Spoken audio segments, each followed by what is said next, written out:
I know my parents loved me, stand behind me, come what may.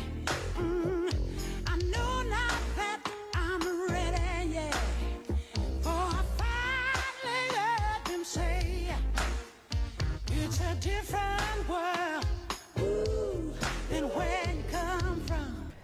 A Different World was an ensemble sitcom about the life of Black students at the fictional Historically Black University, or HBCU, Hillman College. Besides focusing on college life, the show also tackled topics such as sexism. Merritt versus Vincent states what you're doing is creating a hostile work environment. So, Sir Lancelot, I suggest you put your sword back in its sheath, or I'll report you to Human Resources so fast you won't remember what color your underwear is.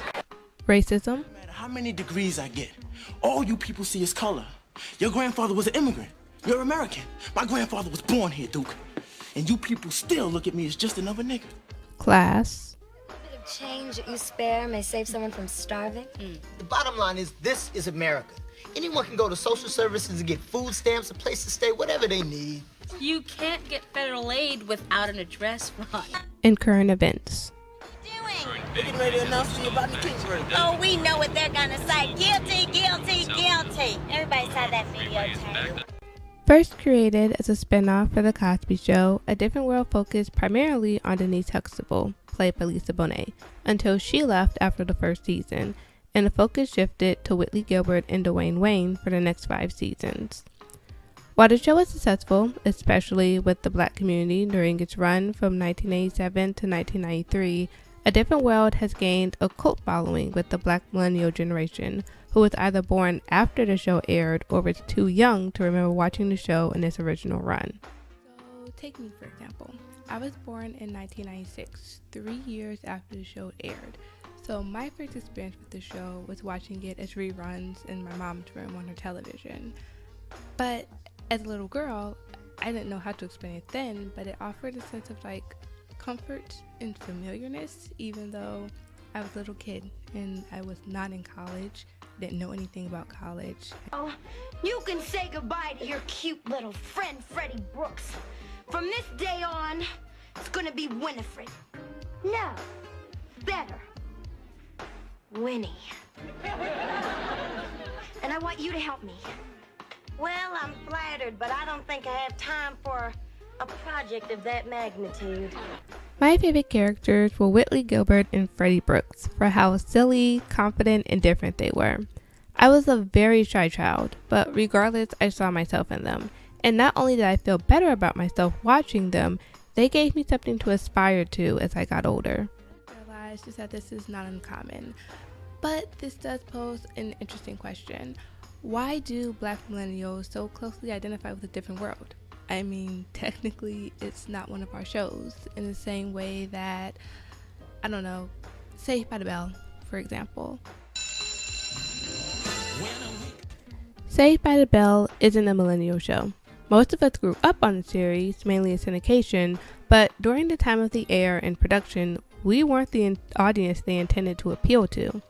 So, what allowed A Different World to hold up in a way that allows Black millennials to cling to it so easily?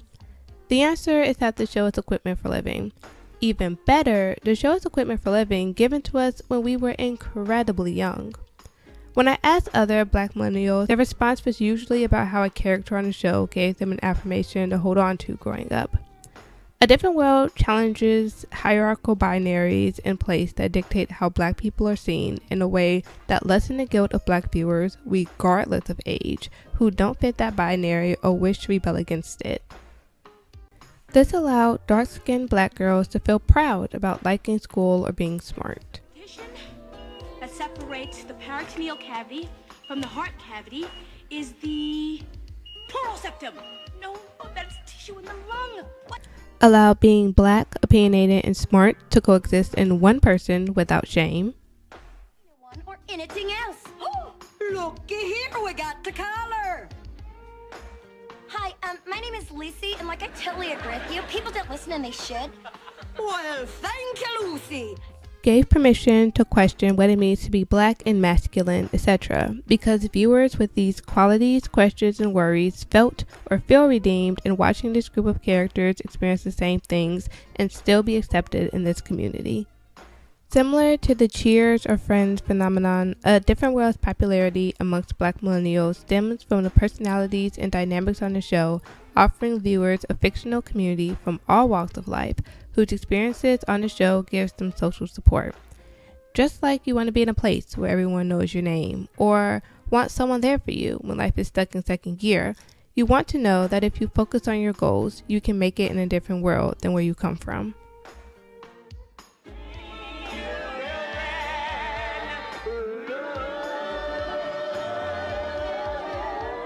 And that's what A Different World gave to black millennials as equipment for living.